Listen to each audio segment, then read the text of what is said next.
بسم الله الرحمن الرحيم. الحمد لله رب العالمين. الحمد لله الملك الحق المبين. وأشهد أن لا إله إلا الله وحده لا شريك له. وأشهد أن سيدنا ومولانا محمدا عبده ورسوله صلى الله عليه وعلى آله وأصحابه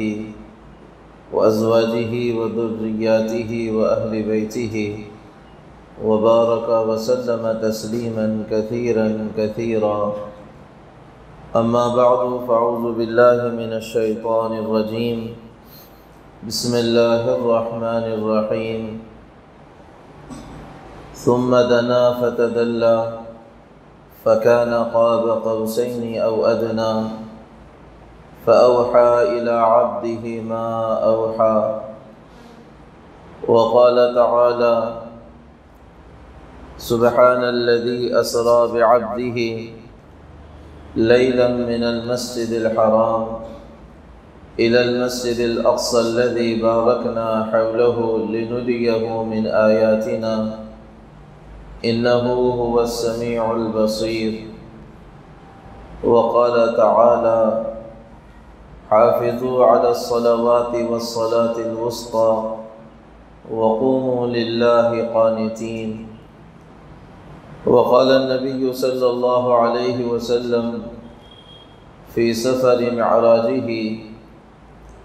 الحمد لله الذي أرسلني رحمة للعالمين وكافة للناس بشيرا ونذيرا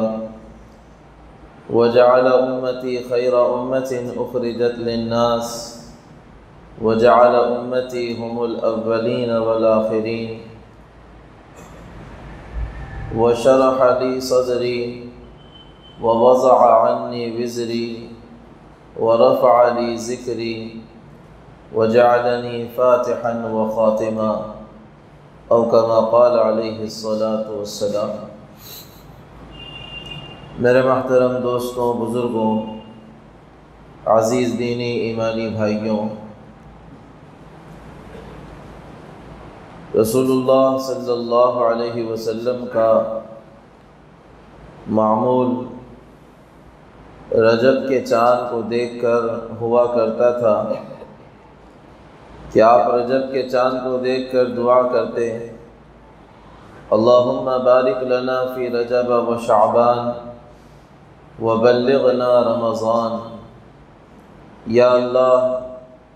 رجب اور شعبان کے مہینوں میں ہمارے لیے برکت دے اور ہماری عمر میں برکت دے کر ہمیں رمضان کی مبارک ساعتیں عطا فرما دے. یہ آپ صلی اللہ علیہ وسلم کی دعا صرف دعا ہی نہیں تھی،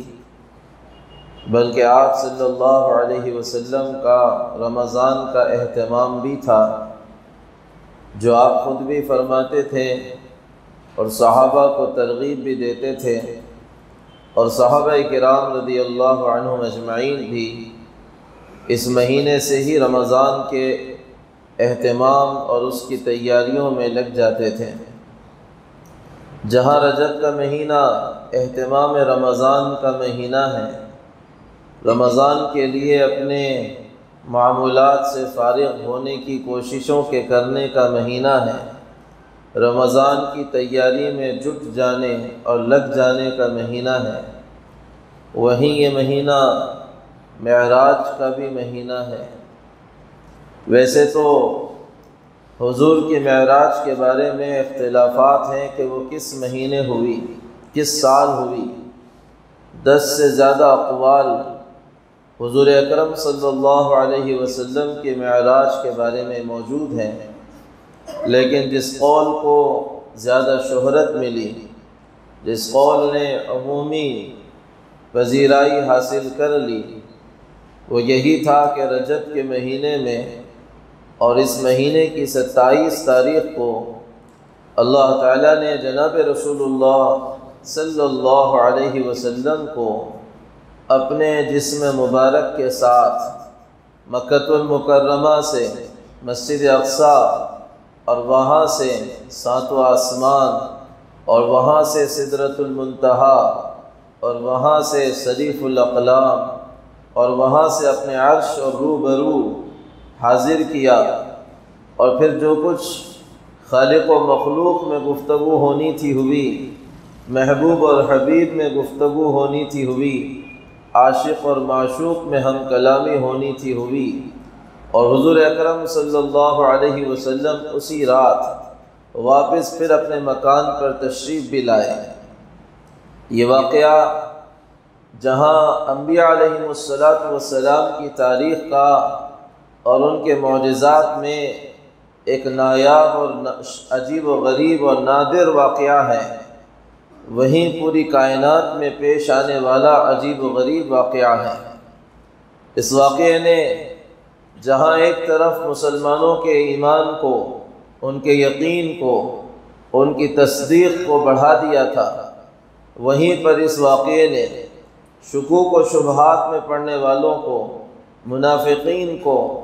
اور دل میں کچھ اور زبان پہ کچھ رکھنے والوں کو ایمان سے علیحدہ بھی کر دیا تھا۔ یہی وہ واقعہ تھا جس نے مسلمانوں کو کائنات میں غور و فکر کی دعوت دی تھی، اور یہی وہ واقعہ تھا جو حضور اکرم صلی اللہ علیہ وسلم کی سرداری اور آپ کی امامت اور آپ کی افضلیت اور آپ کی بزرگی اور آپ کی سارے انبیاء علیہم السلام پر فوقیت کے لیے ایک بڑی دلیل تھا۔ واقعہ ہم اور آپ جانتے ہیں اور کئی مرتبہ سن بھی چکے ہیں۔ واقعہ کے نشیب و فراز بھی ہم سب کو معلوم ہیں۔ جن حالات میں یہ واقعہ پیش آیا وہ حالات اہم ترین موضوع ہیں جس کو سمجھنے کی ضرورت ہے، اور اس واقعے کے اندر جن جن چیزوں سے حضور اکرم صلی اللہ علیہ وسلم کو گزارا گیا وہ ایک اہم موضوع ہے کہ ان پر توجہ کی جائے۔ ہوتا یوں ہے کہ جب کبھی کوئی واقعہ حضور اکرم صلی اللہ علیہ وسلم کی رسالت اور آپ کے معجزات کا سامنے آتا ہے تو بجائے اس کے کہ اس واقعے کے مختلف زاویوں پر غور و فکر کیا جائے، اس کے ایک ایک لفظ کو چھان پٹک کر کے اس کے اندر اللہ کا کیا میسج اور کیا پیغام چھپا ہوا ہے اس کو دیکھا جائے، بجائے اس کے کہ اس کی حکمتوں پر اور اس کے اندر انسانوں کے لیے اللہ کے چھپے ہوئے قوانین کو غور و خوض کیا جائے، سرسری ایک واقعہ ہم سن لیتے ہیں اور سرسری ایک واقعہ سنا دیا جاتا ہے اور سرسری اس پر ایک نظر ڈال دی جاتی ہے اور یوں سمجھ لیا جاتا ہے کہ سال میں ایک مرتبہ جب کبھی رجب کی 27 تاریخ ہو جائے تو لازم ہے کہ اس واقعے کو سن بھی لیا جائے، یہ لازم ہے کہ اس واقعے کو کہہ بھی دیا جائے، اور لازم ہے کہ شب معراج کے کچھ میسیجز ادھر سے ادھر اور ادھر سے ادھر فارورڈ کر دیے جائے، اور آدمی یہ سمجھتا ہے کہ اتنا کر کے میں اپنے مسلمانی کو ثابت کر دوں گا۔ بعض تو وہ ہیں جو اتنے پر ہی اپنی مسلمانی کو ثابت کرنے پہ لگے ہوئے ہیں، اور بعض وہ ہیں جو اس کے موقع پر عجیب و غریب خرافات اور بدعات کا شکار ہیں، اور بہت کم شاذ و نادر ہی وہ ہوں گے جو معراج کے واقعے کی مختلف پہلوؤں کو دیکھتے ہوں گے، اور اس واقعے میں جو عبرتیں چھپی ہوئی ہیں، جو نصیحتیں چھپی ہوئی ہیں، جو واقعات چھپے ہوئے ہیں، جو پیغام اور میسج اللہ کی طرف سے امت کے لیے اور نبی کی طرف سے امت کے لیے اس واقعے کے اندر موجود ہیں، اس کی طرف غور کرنے کی بہت کم لوگ ہوتے ہیں جن کو موقع ملتا ہے اور فرصت ملتی ہے۔ کوئی بھی واقعہ اپنی ذات کے اعتبار سے ایک واقعہ ہوتا ہے، وہ دہرایا جانے والا نہیں ہوتا ہے، لیکن اس واقعے کو بیان کرنے کے پیچھے مقصد یا تو یہ ہوتا ہے کہ اس سے لذت حاصل کر لی جائے اور اس کو سن کر کچھ آہ اور واہ واہ کر لیا جائے، اور یا یہ ہوتا ہے کہ اس واقعے کے پیچھے اللہ کی حکمتوں پر غور کیا جائے، اللہ کے قانون پر غور کیا جائے، اس کے اندر چھپی ہوئی عبرتوں اور نصیحتوں پر غور کیا جائے، اور پھر ان پر غور کر کے آدمی اپنے لیے کامیابی کا کوئی راستہ متعین کرے۔ حضور اکرم صلی اللہ علیہ وسلم کے ساتھ پیش آنے والا یہ واقعہ جسے ہم معراج کا واقعہ کہتے ہیں، صرف سننے اور سنانے کے لیے اور صرف آہ اور واہ کے لیے ایک واقعہ نہیں ہے، بلکہ یہ واقعہ وہ واقعہ ہے جس نے تاریخ کے دھارے کو موڑا تھا۔ یہ واقعہ وہ واقعہ ہے جس نے ستم زدہ لوگوں کو، مظلوموں کو ایک امید کی کرن دکھائی تھی۔ یہ وہ واقعہ ہے جس نے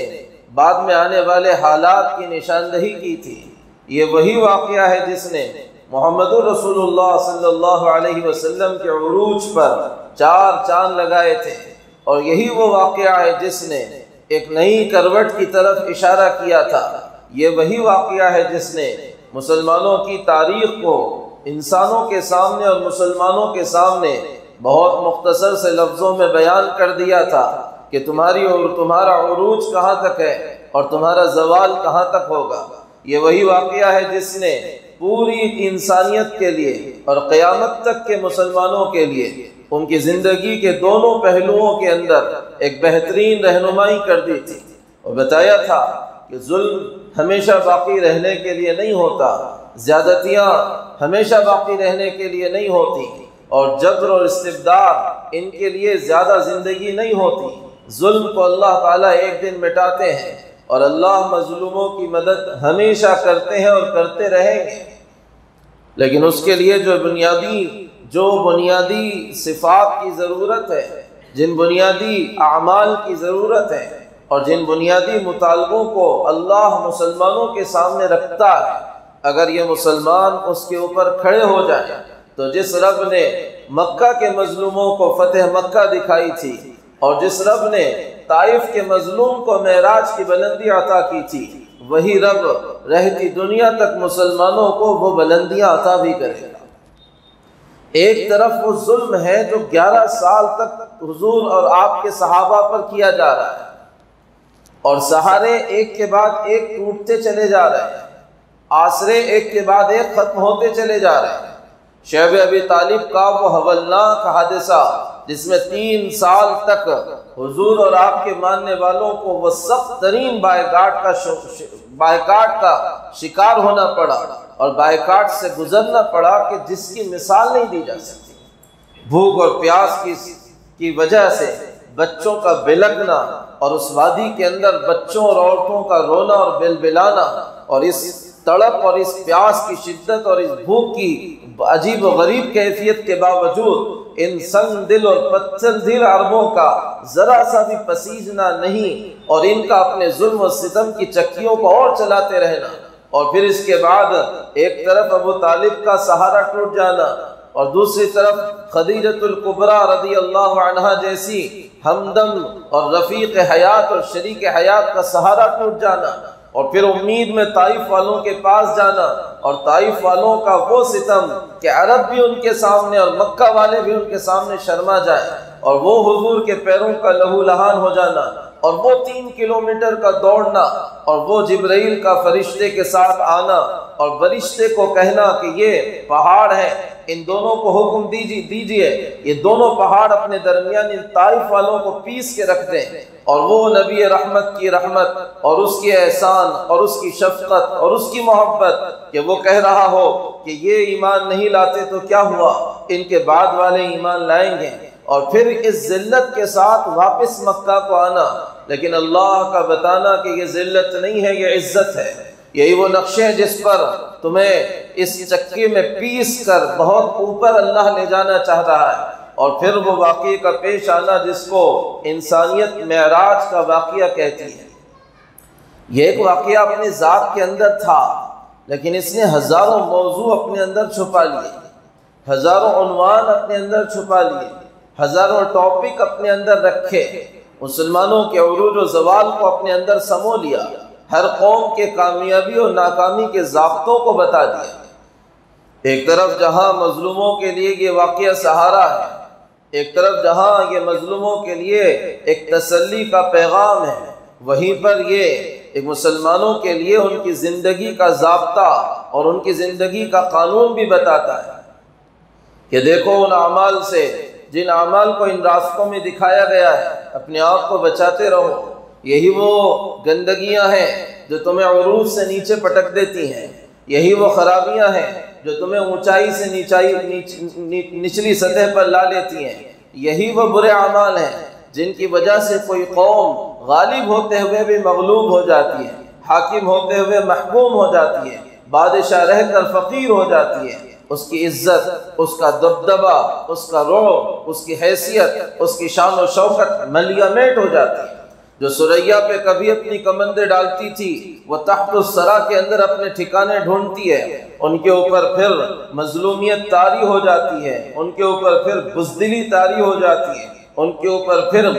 اوپر پھر خیانتوں کا ایک بار پڑ جاتا ہے اور عادت ان کی بن جاتی ہے، پھر وہ اٹھنے کی کوئی امید نہیں رکھتے اور نہ اٹھنا چاہتے ہیں، اور اسی طرح ذلت کی زندگی ان کا مقدر بنتی ہے۔ کہ وہ خرابیاں ہیں جن خرابیوں کی وجہ سے کوئی بھی قوم اوپر اور نیچے ہو جاتی ہے۔ اللہ کے پاس یہ سمجھنے کی بنیادی بات ہے، ضابطے ہیں، ضابطے، ان ضابطوں پہ جو آئے گا، یہ نہیں کہ یہ کالا، یہ گورا، وہ عربی، یہ عجمی، یہ خوبصورت، یہ بدصورت، کوئی فرق نہیں، ان ضابطوں پہ جو آئے گا اللہ اس کو چمکا دیں گے، ان ضابطوں سے جو ہٹے گا اللہ اس کی پرواہ کیے بغیر ملیہ میٹ کر دیں گے، اس کی حیثیت کو فنا کر دیں گے، تباہ کر دیں گے۔ حضور کا یہ سفر ان سارے واقعات سے بھرا پڑا ہے۔ ام ہانی کے مکان پہ حضور اکرم صلی اللہ علیہ وسلم 27ویں رجب رات عشاء کی نماز پڑھ کر سوئے ہوئے، اور جبرائیل علیہ السلام براق کے ساتھ آ کر آپ کو اٹھا رہے ہیں، چھت کو پھاڑ کر آئے ہیں، آپ کو اٹھا کر مکہ لے جا رہے ہیں، بیت اللہ کے پاس زمزم کے کنویں پر آپ کو لٹا رہے ہیں، آپ کے گلے سے ناف تک کا سینہ چاک کر رہے ہیں، اور اندر سے دل کو نکال کر زمزم سے اس کو دھو کر حکمتوں سے اس کو بھر کر پھر سی رہے ہیں، اور براق پر آپ صلی اللہ علیہ وسلم کو سوار کر رہے ہیں اور اس کو لے کر جا رہے ہیں، اور اس راستے میں جو کچھ حادثات اور واقعات حضور اکرم صلی اللہ علیہ وسلم دیکھ رہے ہیں، وہی اس امت کی کامیابی اور ناکامی کی بنیادیں ہیں۔ حضور چلے ہیں اور کئی واقعات بیت المقدس پہنچنے سے پہلے کے ہیں، اور اکثر محدثین نے اور سیرت نگاروں نے اور تاریخ نویسوں نے اس پر اتفاق کیا ہے کہ یہ سارے واقعات، اکثر ان میں کے واقعات وہ بیت المقدس پہنچنے سے پہلے ہوئے، اور کچھ سدرۃ المنتہا کے بعد جنت و جہنم کے مواقع نظارے کے موقع پر بھی ہوئے۔ حضور سے کہا گیا یہاں نماز پڑھو، یہ یثرب ہے جہاں آپ کو ہجرت کرنی ہے۔ حضور سے کہا گیا کہ یہاں نماز پڑھو، یہ طور سینا ہے۔ حضور سے کہا گیا کہ یہاں نماز پڑھو، یہ مدین ہے۔ حضور سے کہا گیا یہاں نماز پڑھو، یہ بیت اللحم ہے، حضرت عیسیٰ علیہ السلام کی پیدائش کی جگہ ہے۔ حضور چلتے چلتے دیکھ رہے ہیں حضرت موسیٰ علیہ السلام اپنی قبر میں نماز پڑھ رہے ہیں۔ حضور چل رہے ہیں، ایک خوبصورت لڑکی حضور اکرم صلی اللہ علیہ وسلم کو سجی سنوری بوڑھی حضور کو آواز دے رہی ہے، اور جبرائیل کہہ رہے ہیں کہ اس کی طرف توجہ نہ کیجیے۔ پھر آگے بڑھ رہے ہیں، ایک بوڑھا آدمی حضور کو آواز دے رہا ہے، حضور اکرم صلی اللہ علیہ وسلم سے حضرت جبرائیل کہہ رہے ہیں اس کی طرف بھی توجہ نہ کیجیے۔ پھر آگے بڑھ رہے ہیں تو چند لوگوں کی ایک جماعت ہے جو کہہ رہی ہے السلام علیکہ یا اول، السلام علیکہ یا آخر، السلام علیکہ یا خاتم۔ حضرت جبرائیل کہہ رہے ہیں ان کو سلام کا جواب دیجیے۔ پھر حضور اکرم صلی اللہ علیہ وسلم آگے بڑھ رہے ہیں، دیکھ رہے ہیں کہ کچھ چیزیں ہیں جو اوپر جا رہی ہیں، کچھ چیزیں ہیں جو اوپر سے نیچے آ رہی ہیں۔ جبرائیل سے پوچھ رہی کیا ہو رہا ہے، کہا دیکھتے چلیے آگے جواب دیا جائے گا۔ حضور اکرم صلی اللہ علیہ وسلم پھر دیکھ رہے ہیں، کچھ لوگ ہیں جن کے ناخن لوہے اور تانبے کے ہیں، وہ اپنا گوشت خود نوچ رہے ہیں اور اپنا گوشت خود کھا رہے ہیں۔ حضور کہہ رہے ہیں یہ کیا ہو رہا ہے، کہہ رہے ہیں آگے چلیے آگے جواب دیا جائے گا۔ حضور اکرم صلی اللہ علیہ وسلم پھر آگے چل رہے ہیں، دیکھ رہے ہیں کہ کچھ لوگ ہیں ان کے سامنے ایک ہانڈی ہے، اس میں پکا ہوا صحیح و سالم لذت دار گوشت رکھا ہوا ہے، اور دوسری ہانڈی ہے جس کے اندر گندا سڑا ہوا بدبودار گوشت رکھا ہوا ہے۔ بجائے اس کے کہ یہ اچھا گوشت کھاتے، یہ خراب اور گندا اور خبیث اور بدبودار گوشت کھا رہے ہیں۔ حضور کہہ رہے ہیں یہ کیسے لوگ ہیں، کہا جا رہا آگے چلیے آگے اس کا جواب دیا جائے گا۔ پھر حضور اکرم صلی اللہ علیہ وسلم دیکھ رہے ہیں کچھ لوگ ہیں جن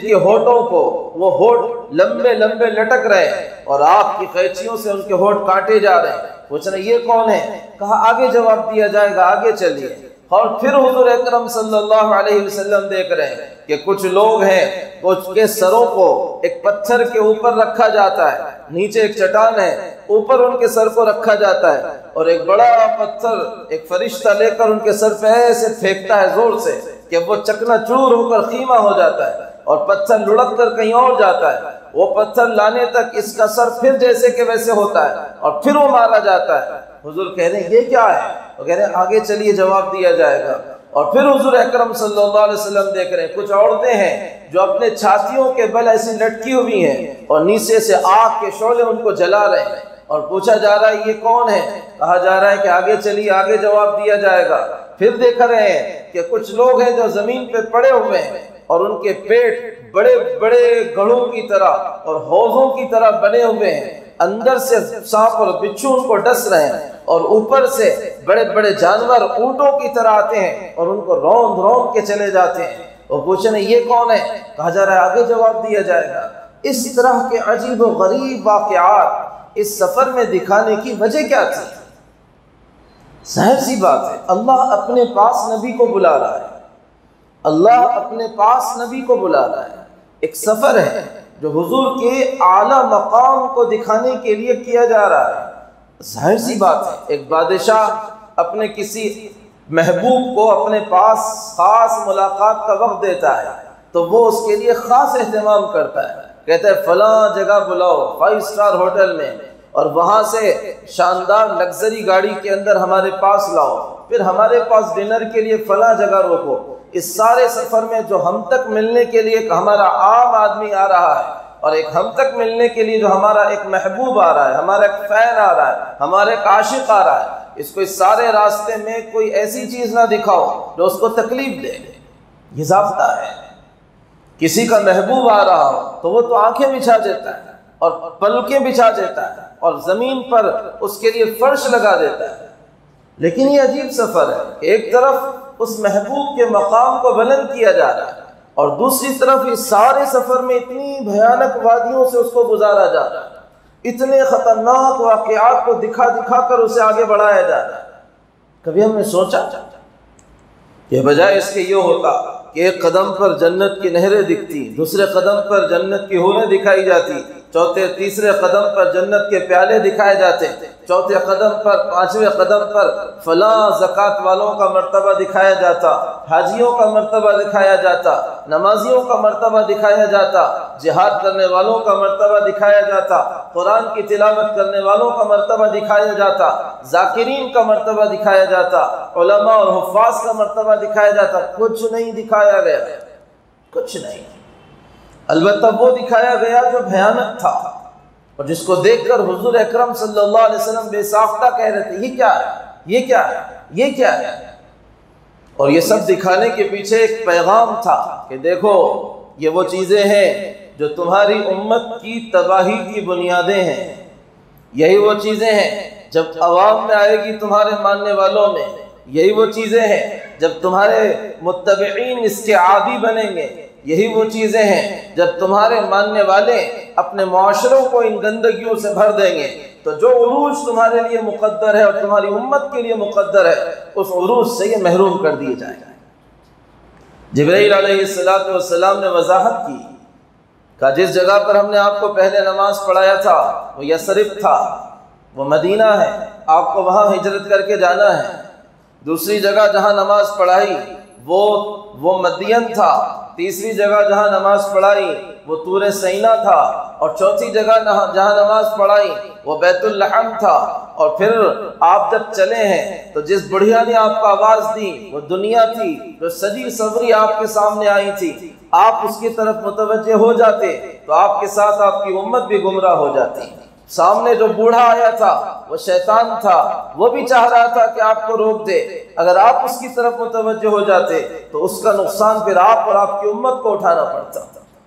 اور جن لوگوں نے سلام کیا اور سلام کا جواب دینے کے لیے آپ سے کہا گیا وہ انبیاء علیہ السلام تھے جنہوں نے آپ کو سلام کیا تھا۔ اور پھر آگے چلیے، جن جن حادثات کو آپ نے دیکھا ہے اس کی بھی تشریح سنتے چلے جائیے۔ جو چیزیں آپ دیکھ رہے تھے کہ نیچے سے اوپر جا رہی ہیں اور اوپر سے نیچے آ رہی ہیں، سن لیں کہ آپ کی امت کے عمل ہیں جس طرح نیچے سے اوپر جاتے ہیں اس طرح اوپر سے نیچے فیصلے آتے ہیں۔ صاف بات ہے، جیسے عمل نیچے سے اوپر جائیں گے ویسے فیصلے اوپر سے نیچے آئیں گے۔ اس وقت مسلمانوں کو سب سے بڑا دھوکہ اسی بات کا لگا ہے، اور ناکامی کی وجوہات انسان اسباب میں اور چیزوں میں تلاش کر رہا ہے۔ یہ سمجھتا ہے کہ حکومت نہیں ہے اس لیے ناکام ہے، طاقت نہیں ہے اس لیے ناکام ہے، صحیح قیادت نہیں ہے اس لیے ناکام ہے، مالدار بگڑے ہوئے ہیں اس لیے ناکام ہے، متوسط بگڑے ہوئے ہیں اس لیے ناکام ہے، شادیاں خراب ہو رہی ہیں اس لیے ناکام ہے، علماء اپنا کام نہیں کر رہے ہیں اس لیے ناکام ہے، اور پتہ نہیں کیا کیا ہم کہتے ہیں۔ لیکن حقیقت یہ ہے کہ اس وقت مجموعی اعتبار سے پوری سوسائٹی، پورا معاشرہ، پورا کا پورا معاشرہ، پوری کی پوری سوسائٹی، پوری امت مسلمہ اپنے عمل کے اعتبار سے ناکام ہے، عمل کے اعتبار سے ناکام ہے۔ چند چیزوں میں دین کو قید کر کے اس پر دینداری کے ٹھیکرے پھوڑنے کی عادی ہو گئی ہے۔ کوئی حج پہ اپنی دینداری کا ٹھیکڑا پھوڑتا ہے، کوئی نماز پہ اپنی دینداری کا ٹھیکڑا پھوڑتا ہے، کوئی زکوٰۃ پہ اپنے آپ کو دیندار کہتا ہے، کوئی خدمت پر اپنے آپ کو دیندار کہہ رہا ہے، کوئی کسی صدارت پر اپنے آپ کو دیندار کہہ رہا ہے، کوئی وزارت پر دینداری کا عنوان لگایا ہوا ہے، کوئی کہیں کا سیکرٹری بن جائے تو اس سے بڑا دیندار کوئی نہیں، اور آخر میں کسی کو ممبرشپ ہی مل جائے تو وہ بھی بہت بڑا دیندار بن گیا ہے۔ کسی نے مسجد کو بنانے کو، کسی نے مدرسے کو بنانے کو، کسی نے غریبوں کو کھلانے کو، کسی نے کچھ کرنے اور کسی نے کچھ کرنے کو، بس اتنے کو کرنے کو دینداری سمجھا ہوا ہے۔ اور یہی وہ سب سے بھیانک ناسور ہے جو اس وقت ہمارے معاشرے میں پنپ رہا ہے، پل رہا ہے، اور گھر گھر ایک ایک فرد کو تباہ کر رہا ہے۔ میں نہیں کہتا کہ صاحب حج بری چیز ہے، نماز بری چیز ہے، زکوٰۃ بری چیز ہے، مسجد بنانا اچھی چیز نہیں ہے، مدرسہ بنانا اچھی چیز نہیں ہے۔ خدا کی قسم بہت اچھی چیز ہے، خدا کی قسم اخلاص کے ساتھ یہ عمل ہو تو ان میں کا ایک ایک عمل آدمی کو نجات دلانے کے لیے کافی ہوگا۔ میں یہ کہتا ہوں کہ دین صرف اتنے میں محدود نہیں ہے۔ وہ جو سوچ بنی ہے کہ دین اتنے میں محدود کیا ہے، اس سے اوپر دین کے تصور کو سوچنے کے لیے ہم تیار نہیں ہیں۔ اس سوچ نے تباہی مچائی ہے، اس سوچ نے تباہی مچائی ہے۔ آدمی ایک بات کو لے کر بیٹھ گیا ہے کہ یہ دین ہے، اور اس کے علاوہ حرام، بڑے سے بڑے حرام کا ارتکاب کر رہا ہے، اور اس کو بے دینی نہیں سمجھ رہا ہے، بے دینی نہیں سمجھ رہا ہے۔ کئی ایسے لوگ ہیں، میں نے اس سے پہلے بھی کہا اور میں یہ موضوع چھیڑوں گا تو اور لمبا ہوگا۔ کئی ایسے لوگ ہیں جو یہ سمجھتے ہیں، جو یہ کر رہے ہیں، ایسے واقعات ہیں ہمارے سامنے کہ صاحب میں نے فلاں دین کا کام کر لیا۔ یہ ہے ہماری سوچ، یہ ہے کہ میں نے ایک صاحب مجھ سے ملے، کہنے لگے مولانا، میں واقعہ بالکل سنا رہا ہوں، بہت پرانی بات ہے، جماعت میں ایک علاقے میں چل رہا تھا۔ وہ کہنے لگے مولانا تم نے تشکیل کی تھی، مسجد لایا، 3 دن لگائے، اور اللہ کا کرنا اتنا اچھا ہو گیا کہ وہ جو مٹکے میں پیسے لگائے تھے لاٹری نکل گئی۔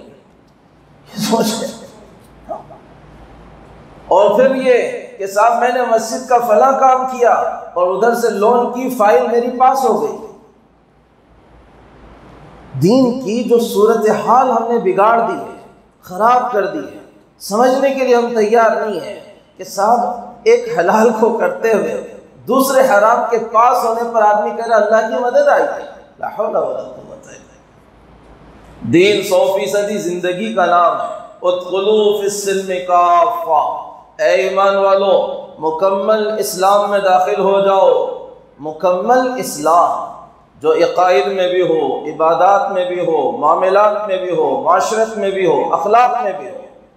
ہر چیز میں دین۔ اور یہی سب اوپر جاتا ہے، صرف نماز کا چھوڑنا اوپر نہیں جاتا، یا صرف نماز کا پڑھنا اوپر نہیں جاتا، بلکہ وہ بھی جاتا ہے جو ڈنڈی ماری جا رہی ہے، اور وہ بھی جاتا ہے جو زبان سے جھوٹ بولا جا رہا ہے، اور وہ بھی جاتا ہے جو حسد کیا جا رہا ہے، وہ بھی جاتا ہے جو تہمتیں لگائی جا رہی ہیں، وہ بھی جاتا ہے جو غیبتیں کی جا رہی ہیں، وہ بھی جاتا ہے جو سود کھایا جا رہا ہے، وہ بھی جاتا ہے جو ظلم کیا جا رہا ہے، وہ بھی جاتا ہے جو ماں باپ کے ساتھ ناانصافی کی جا رہی ہے، وہ بھی جاتا ہے جو ماں باپ کو گالیاں دی جا رہی ہیں، وہ بھی جاتا ہے جو بیوی پر ہاتھ اٹھایا جا رہا ہے، وہ بھی جاتا ہے جو بچوں کی نافرمانی پر اور ان کی بے دینی پر ماتھے پر شکن بھی نہیں آتا ہے، وہ بھی جاتا ہے جو موبائلوں کے ساتھ ہم لگے ہوئے ہیں، اور وہ بھی جاتا ہے جو گندگیاں اپنی آنکھوں کو گندا کر رہے ہیں۔ یہ سب جاتا ہے،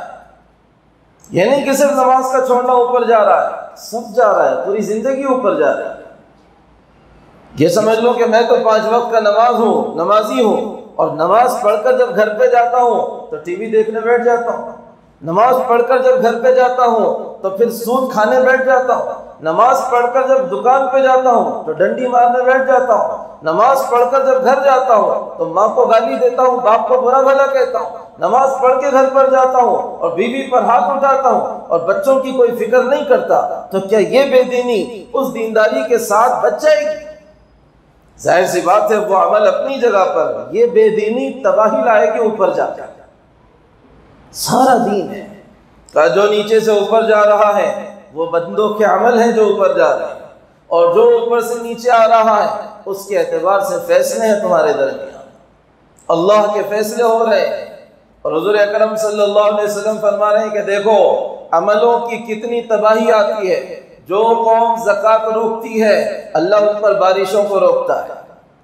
زکوٰۃ کا جانا رک گیا، بارشوں کا آنا رک گیا۔ جس قوم کے اندر فحاشی عام ہوتی ہے، زنا عام ہوتا ہے، بے حیائی عام ہوتی ہے، اوپر سے فیصلہ ہوتا ہے ایسی بیماریاں ان کے اوپر لاؤ کہ ان کے پرکھوں نے کبھی ان کا نام بھی نہیں سنا ہو، ایسے وائرس لاؤ کہ کبھی ان کے وہم و گمان میں بھی نہیں آئے ہوں گے، ایسی بیماریاں مسلط کرو کہ کبھی انہوں نے سوچا بھی نہیں ہوگا، لاؤ ان کے اوپر۔ یہ وہ صورتحال ہے جو اللہ کی طرف سے ہوتی ہے۔ آگے بڑھے تھے، حضور نے کہا یہ کون ہے جن کے ناخن تانبے کے اور لوہے کے ہیں اور نوچ رہے ہیں اپنے آپ کو اور اسی گوشت کو کھا رہے ہیں؟ کہ یہ وہ لوگ ہیں الذین یقعون فی اعراض الناس، جو لوگوں کی غیبتیں، چغلیاں، عزتیں اچھالتے تھے، ٹوپیاں اچھالتے تھے، یہ وہ لوگ ہیں۔ اور اس کو کوئی گناہ سمجھنے کے لیے تیاری نہیں ہے، کوئی گناہ نہیں سمجھ رہا ہے۔ رشتوں کی تباہی کی سب سے بڑی وجہ یہ چغلیاں اور ٹوپیوں کا اچھالنا اور عزتوں کو تباہ کرنا ہے، سب سے بڑی وجہ ہے۔ آدمی کے لیے مال کی محبت، جان کی محبت سے بھی اوپر نفس کی اور عزت کی محبت ہوتی ہے، اپنے آپ کی محبت ہوتی ہے۔ آدمی اس کو تباہ کر رہا ہے، اس کا مذاق اڑایا، اس کا مذاق اڑایا، اس پر تہمت لگائی، اس پر غیبت کی، اس کا غیبت، اس کی غیبت، اس کی غیبت۔ پہلے کہا جاتا تھا کہ عورتیں غیبتیں کرتی ہیں، لیکن اس زمانے کے مرد تو عورتوں کا بھی ریکارڈ توڑ رہے ہیں، وہ تو اور آگے ہیں، اس نے ایسا، اس نے ویسا، اس نے ویسا۔ خود کی ذات سے آدمی بے خبر ہو کر پوری دنیا کی خبر میں پڑا ہوا ہے،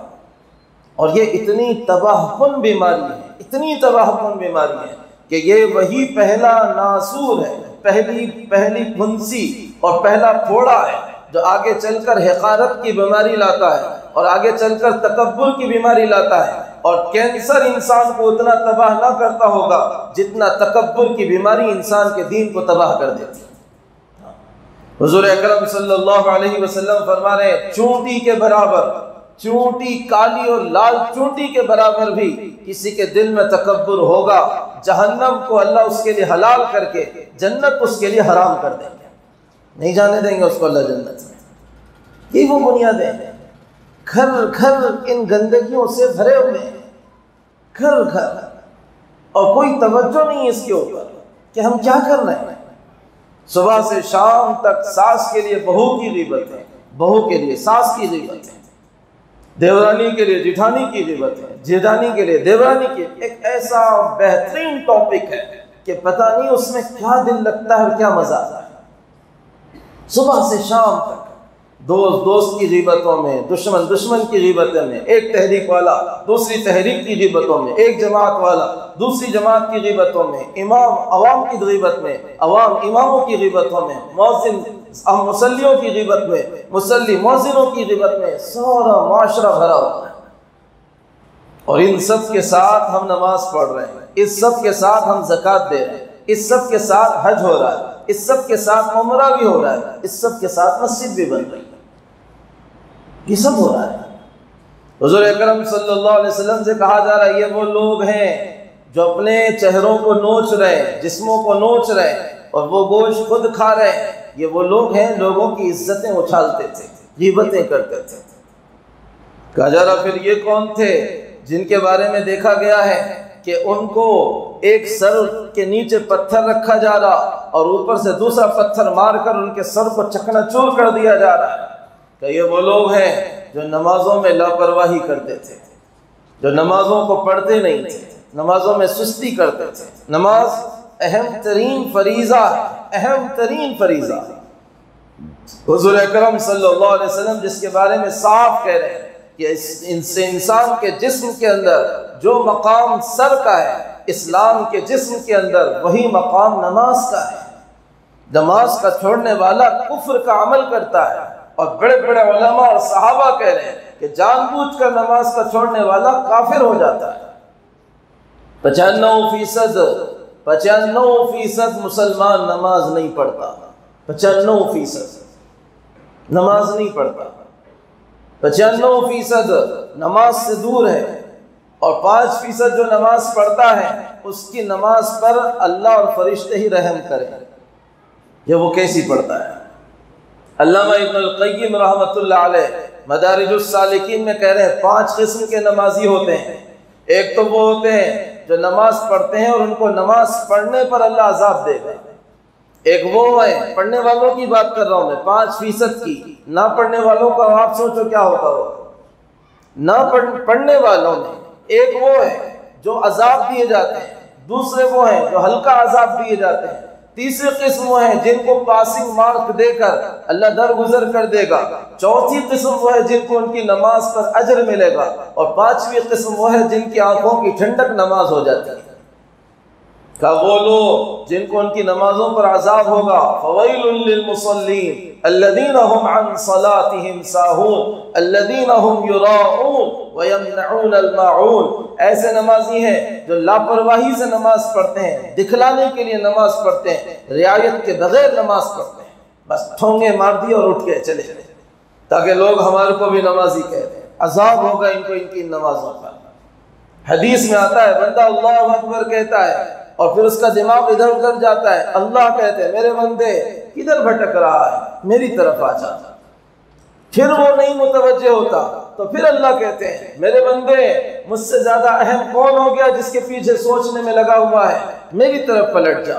پھر اللہ کہتے ہیں جب پھر بھی نہیں پلٹتا، میرے بندے مجھ سے زیادہ حسین کون ہے کہ جس کی خوبصورتی میں تو محو ہو گیا ہے، پلٹ جا میری طرف، یہ نماز میرے لیے تھی۔ وہ پھر بھی نہیں پلٹتا، اللہ فرشتوں سے کہتے ہیں جب یہ اپنی نماز سے فارغ ہوگا گندے کپڑے میں لپیٹ کر اس کے منہ پہ اس کی نماز مار دے۔